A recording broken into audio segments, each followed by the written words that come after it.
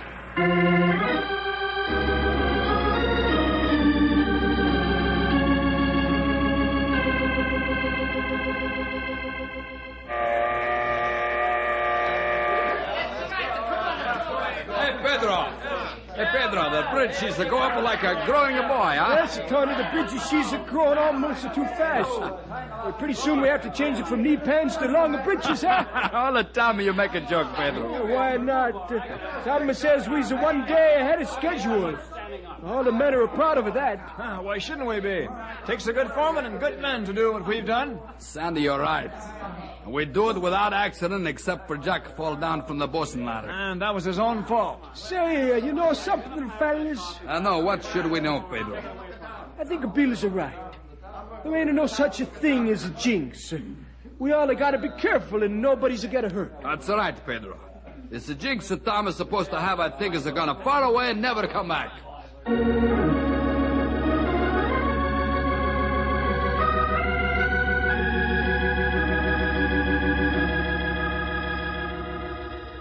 Tony's right. The jinx appears to be going far away, but I don't know about it not coming back. In the superstitious minds of the men, that is. Bad weather is descending over the Knotty Pine area, and Dead Man's Gorge is not excluded. Strong winds, rain turning to ice and snow. Add these up, and building a bridge becomes an almost impossible task. Tom slows the work down. All the men have to use safety belts as much of the time as possible. But in spite of the nasty weather, the construction must go on unless it gets so bitter cold the men would stick to the steel right through their clothing. Tom's worried and apprehensive. Then one after another, things begin to happen. Ease the beam down carefully, Max. This wind will wrap it right around that pier. I'm watching it, Tom. I said watch it, Max, or you knock Cliff right off that setting joint. Hey, do not knock him off. No, not yet. Keep your right lever a little. Pull the right lever. The wind's swinging the beam right at Cliff. Pull the right lever, Max. God, the wind's too strong. I can't stop it.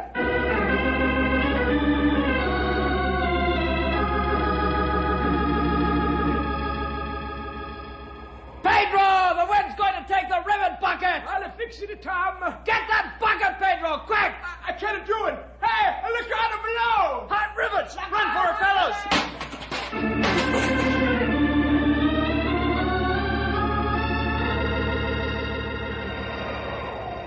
What's my leg look like, Tom?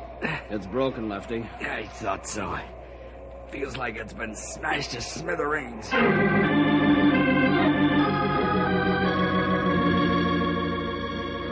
Let me see the rope burn you got, Sandy. Pretty, isn't it?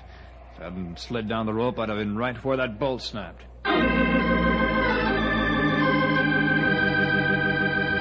Though he's not dead, Tony, he probably wishes he were, the way he's smashed up.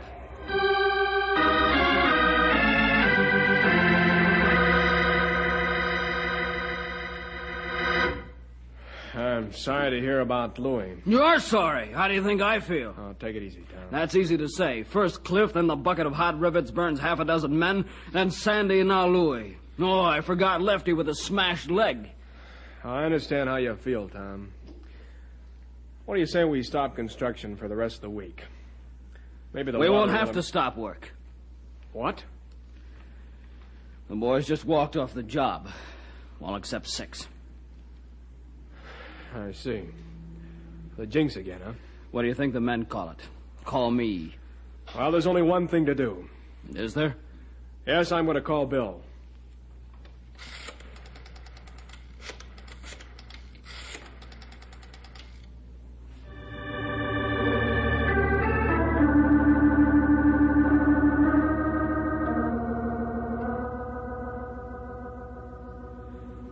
Well, that's the whole story, Bill. You can see the 6 men on the bridge from here, 7 with Tom. Perhaps Tom should have stopped operations during this foul weather. Bill, we've got a contract with a penalty clause in it if we don't finish on schedule. Tom did slow down the pace of the work. He even gave the men extra rest periods and worked them in shifts several of the really nasty days. Our men are used to working in foul weather. That's part of the job. Yeah, that's right, Stoney. What do you think about it? Well, I know you'll blow a fuse when I say this, but I wonder if maybe there isn't something to this Jinx business with Tom. Now you too, Stoney? Oh, what else can I think, Bill? Something's wrong with Tom. He radiates this deep-down trouble of his right into the men. I don't call a man a Jinx who's fighting with himself. How are we going to find out what's bothering Tom? Perhaps I know what this trouble is. Do you really, Bill? I think so. Will you let me talk to Tom privately in your office? My office is yours. I'll send Tom in.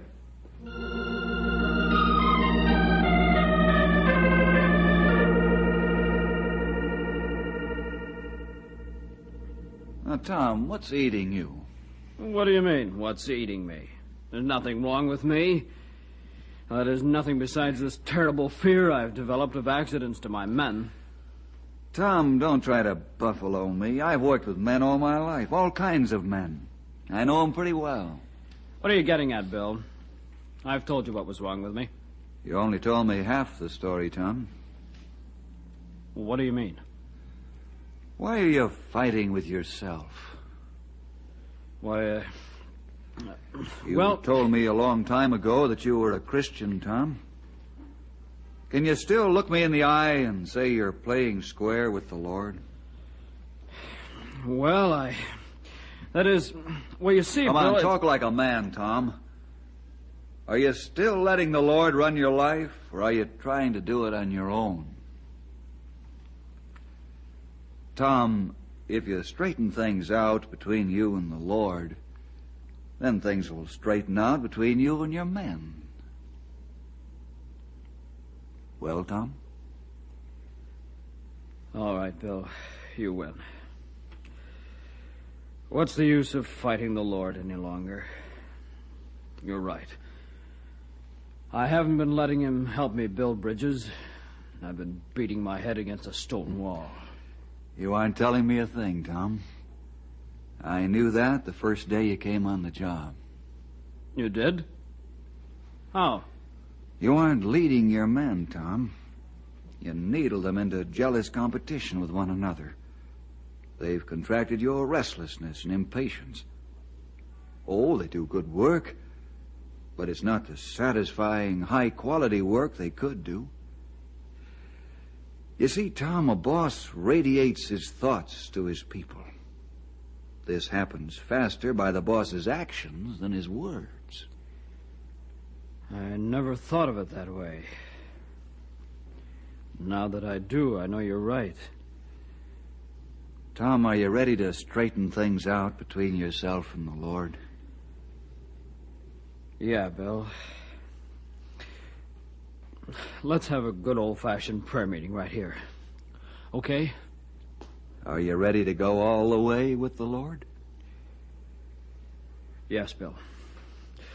The Lord's got to help me build bridges again, or I'll never make it.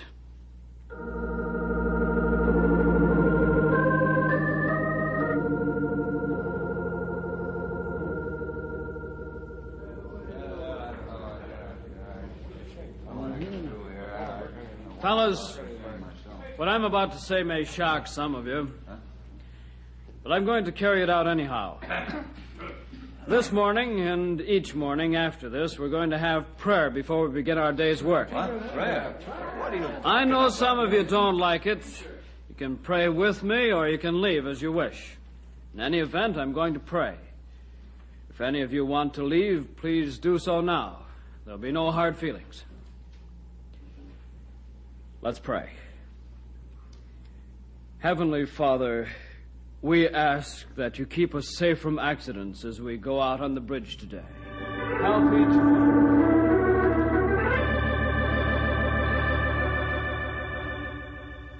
Hey, Sandy, it's good to see you. What's the news? Pedro, I hear good news from the grapevine.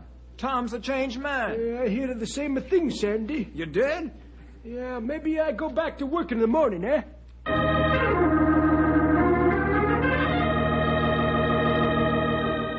Lefty, I just stopped by to tell you I go back to work for Tom. He's a different, like a night from a day. That's right, Tony. As soon as my leg mends, I'm going back, too.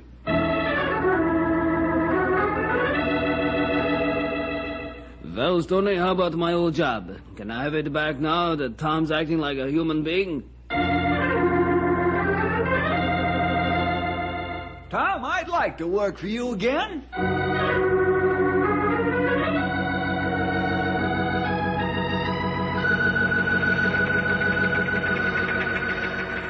Well, Tom, how are things going? Wonderfully well, Stumpy. The men are happy and they work together like real teammates. The boys are bragging they'll finish the bridge a week ahead of time. You're much happier now, too, Tom. How can a fella help but be happy when he's in good fellowship with the Lord? Oh, say, I better keep an eye on that batch of concrete the boys are going to pour. See you fellas later.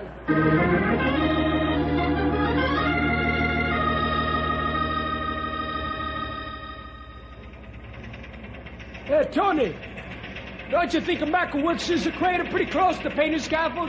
Oh, that's all right, Pedro. I don't know about that. I don't want him to work that close to me. Max, he gonna put a hook right in your pocket and not a scratch. Yeah? It's a pretty big hook. Never you mind. Just set Tony some rivets, eh, Pedro? Okay. Hey, Sandy, throw some hot ones, huh? Here they come. I'll push him right here. We finish it, Sabima, tut sweet. Flatten the riveter, Tony. What's that, Great Max? What are you trying to do? Knock me off of here! Hey, Josh, he's got a pretty matter right now. I'm sorry, Josh. I try to keep away from the scaffold. No better, I'll take it up with Tom. I don't blame you, Josh, for being ashore. It's a long way down there. Now, let's not worry about that. Tony wants you to set the rivets so we can get some work done. Already she's a lunchtime, Pedro. Now, let's quit the work, huh? Hey, look at it, Josh! Hey, the crane! Fuck you! You're gonna... I'm no kind of look at Hey, fellas, look! Josh is okay! Hey, look at him, Tony. He's a save! Oh, it's a great day. Hey, Josh, he's a catch a rope and a hang on like a crazy.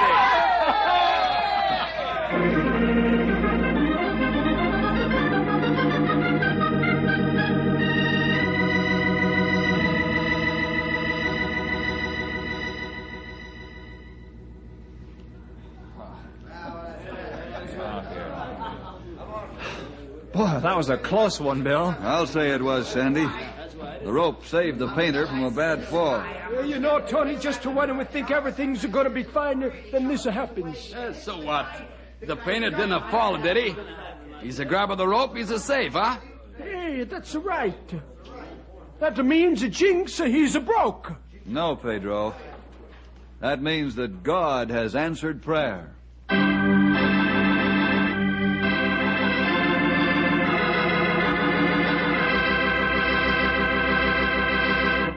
Yes, Bill, that was the Lord's answer to prayer, all right. He has strange ways of doing things sometimes. That is, they may be strange to us. But then the Lord's ways are always the best ways, aren't they? We'll see you next week for more adventure with